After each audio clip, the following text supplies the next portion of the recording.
This is an ABP Life podcast. काफी दिनों से नेशनल मीडिया में समेत शिखर और झारखंड सरकार छाए हुए हैं।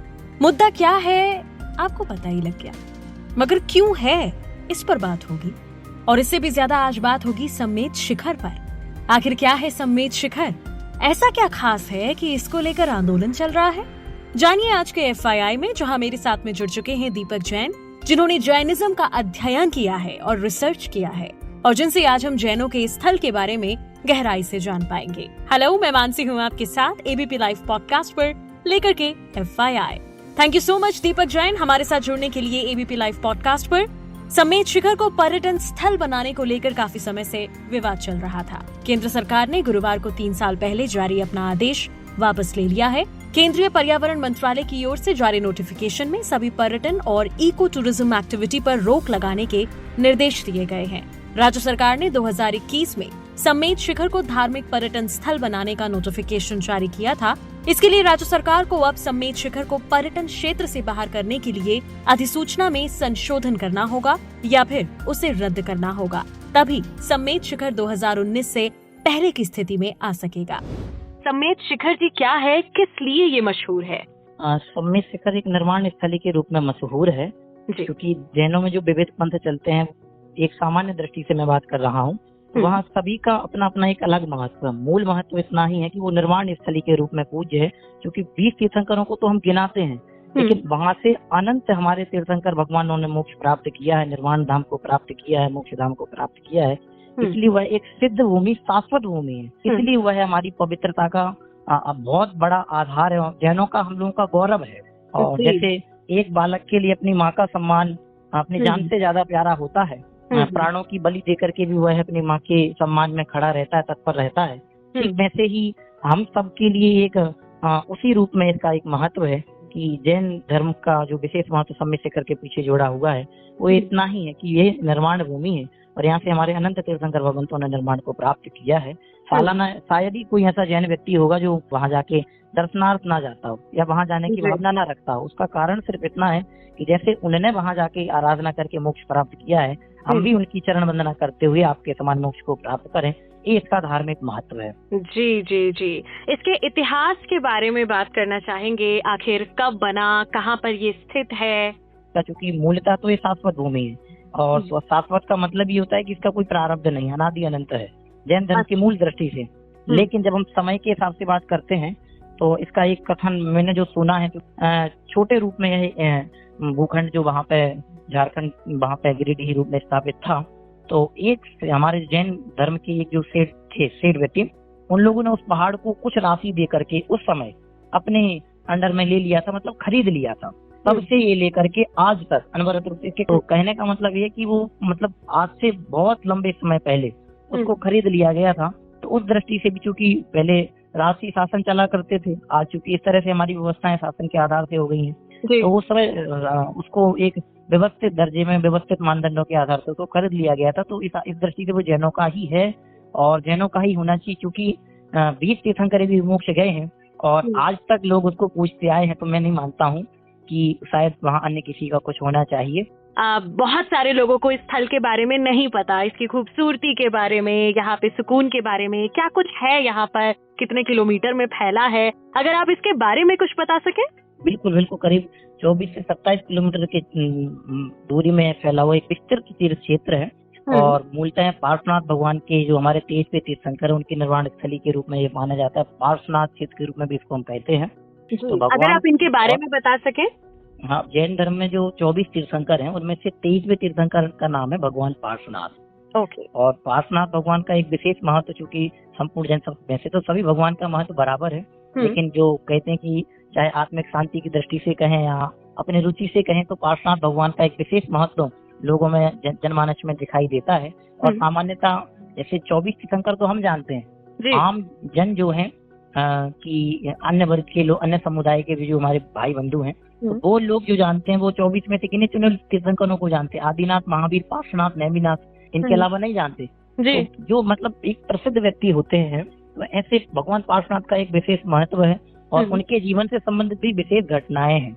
जैसे जब उनके ऊपर उपसर्ग हुआ कमठ के द्वारा, तो कमठ ने जब उनके ऊपर उपसर्ग किया तो निश्चिंत भाव से खड़े रहे, उन्होंने उसका कोई प्रत्युत्तर नहीं दिया।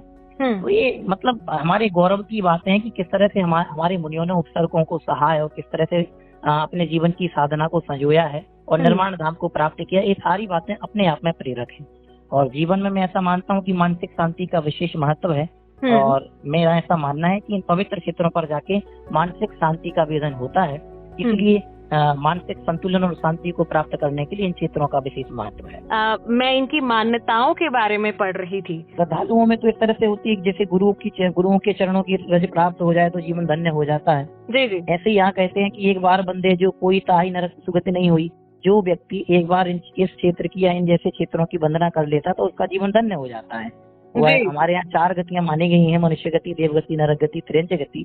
मनुष्यों में मनुष्य रहते हैं, देवों में जो देव पुरुष होते हैं वो रहते हैं, फिर नरक में नारकी जीव जो गलत पाप आदि कार्य करते हैं वो जाते हैं, और इसके बाद त्रियंच गति में जो पशु जानवर आती हैं वो हैं। तो ऐसा 2 गति अच्छी मानी जाती हैं, 2 गति बुरी मानी जाती हैं जी। तो मेरा ऐसा मानना है कि जो इन क्षेत्रों की दर्शनार्थ पूजनार्थ जाता है, वंदना के लिए जाता है, तो अपने जीवन को धन प्राप्त करता है और कुगतियों में उसका भ्रमण नहीं होता है, भटकना नहीं होता है। बात करना चाहूंगी विवाद को लेकर जो पिछले 3 साल से चला आ रहा है और आजकल नेशनल मीडिया में ये विवाद काफी छाया हुआ है। इस विवाद को लेकर बताएं, ये विवाद क्या है और इसका सॉल्यूशन क्या है? सम्मेद शिखर का जो है विवाद चल रहा है, महज एक भूखंड के लिए विवाद नहीं चल रहा है, ना ही किसी पहाड़ का क्षेत्र जो होता है कि हमें पहाड़ को अपने कब्जे में लेना या पहाड़ हमें चाहिए, ऐसी जैनों की कोई लड़ाई नहीं है। हम जैन जिन्हें अपने तीर्थंकर या भगवान के रूप में, इष्ट आराध्य के रूप में मानते हैं, ऐसे हमारे जो वर्तमान 24 के 24 तीर्थंकर हैं, उन 24 तीर्थंकरों में से जो 20 तीर्थंकर हैं, उन 20 तीर्थंकरों की निर्वाण स्थली सम्मेद शिखर है। हम उस निर्वाण स्थली को प्राप्त करना चाहते हैं, ना कि भूखंड को। इसलिए उस निर्वाण स्थली की पवित्रता के उद्देश्य से यह सम्मेद शिखर का यह प्रकरण 3 साल से विवादित है। चूंकि विवादित तो हम नहीं कहेंगे क्योंकि हम अहिंसक हैं, महावीर के अनुयायी हैं, लेकिन हमारी मांग इतनी है, हमारा अधिकार जो है कि उसे शासन हमें हमारे सुपुर्द करे और हमारे जो तीर्थंकरों की गरिमा है, गौरव है, हमारे निर्वाण स्थली का जो सम्मान है, उसको बरकरार सम्मान बनाए रखने के लिए हमारा सहयोग करे। इतनी सी अपील शासन से समस्त जैन समाज, संपूर्ण देश भर की जैन समाज कर रही है और मेरा ऐसा मानना है कि शासन ने उसको पूर्णतः एक सुप्रसिद्ध जैन पवित्र तीर्थ क्षेत्र के रूप में स्वीकार करके वहाँ पर्यटन स्थल ना बनाएगी, ऐसा मेरा मानना है और सोचना है। बिल्कुल, और आपका जो ऐसा सोचना है ये सरकार ने माना भी है। जो आपने अभी कहा कि निर्णय होके आया है, मैंने उसको देखा है कल, तो मैं जहाँ तक उसका विचार कर पाया हूँ वो निर्णय भी अधूरा है। जी, वो निर्णय अधूरा जो आपने बोला, मैं चाहूंगी जरा इस पे थोड़ी सी रोशनी डालें कि ये निर्णय अधूरा कैसे है? अधूरा इस दृष्टि से क्योंकि उन्होंने वहाँ ये तमाम सारे जो मापदंड तय किए कि वहाँ मांस मदिरा आदि का विक्रय नहीं होगा, इस तरह की जो सीमाएं निर्धारित की हैं, तो वहाँ प्रतिबंधन उस पर लगाया है। तो उस पर उनको इस तरह से करना चाहिए कि जैन पवित्र क्षेत्र ही है। जब ये जैन पवित्र क्षेत्र पूर्णतः घोषित हो जाएगा तो बाकी सारी चीजें स्वयं विराम को प्राप्त हो जाएंगी, प्रतिबंध लगाने की आवश्यकता ही नहीं रहेगी। तो स्पष्ट रूप में ऐसा आना चाहिए कि ये जैन पवित्र क्षेत्र ही है, जैन पवित्र तीर्थ स्थली, इस तरह से। यानी कि 3 साल से चला आ रहा है विवाद का यही एक सॉल्यूशन जो आप सजेस्ट करते हैं कि इसे जी बिल्कुल जैन पवित्र तीर्थ क्षेत्र के रूप में घोषित करना चाहिए। उसके लिए धर्मनिरपेक्ष देश में सबको सम्मान प्राप्त होना चाहिए। हमारे भूखंड सुनिश्चित है जैनों की, हम अन्यत्र कहीं नहीं जाते हैं। क्योंकि जब अयोध्या का राम मंदिर बना तो वहाँ सम्मेद शिखर जी की पवित्र चित्रों के रूप में मिट्टी को ला करके वहाँ समर्पित किया गया। तो मेरा ऐसा मानना है कि वास्तव में जब आपने स्वयं स्वीकार किया कि सम्मेद शिखर एक शाश्वत पवित्र तीर्थ क्षेत्र है, तो निश्चितता वो पवित्र ही है, क्योंकि आपने वहाँ की मिट्टी मंगा के वहाँ रखवाई है, समर्पित कराई है। तो ऐसा मेरा मानना है कि वो पवित्र क्षेत्र ही है, उसे पवित्र क्षेत्र के रूप में ही घोषित किया जाना चाहिए और जैन पवित्र क्षेत्र के रूप में घोषित किया जाना चाहिए। जो पवित्र जैन तीर्थ क्षेत्र है, तो लोगों को एक बात बहुत गहराई से जानना चाहिए कि ये जैन लोग जो बिल्कुल शांति प्रिय समाज इतना आंदोलन या इतना उग्र होकर के सड़कों पे क्यों उतरा है। तो ये हर एक जनमानस में प्रश्न उठना चाहिए और जाकर के एक बार निश्चितता देखना चाहिए कि भाई वहाँ इतना जुड़ाव जैनों का आखिर क्यों है। जैसे अयोध्या के प्रति सामान्य पूरे हिंदुस्तान का एक आत्मिक जुड़ाव है कि अयोध्या में राम भगवान का मंदिर बनना चाहिए। ऐसे सम्मेद शिखर के पीछे इतना या अन्य जो जैन तीर्थ क्षेत्रों के पीछे इतना जैनों का जुड़ाव क्यों है? तो भली भांति परिचय के लिए वहाँ जाना आवश्यक। वहाँ जाने के लिए आप वहाँ जाएं, वहाँ की खूबसूरती से परिचित हों और वहाँ के नजारों को देखते हुए अपने मन को संतोषित करें कि भाई जैनों का इतना रुझान आखिर यहाँ के प्रति क्यों है। इस ऑडियो को प्रोड्यूस किया है ललित ने। मैं मानसी हूँ आपके साथ सिर्फ एबीपी लाइव पॉडकास्ट पर।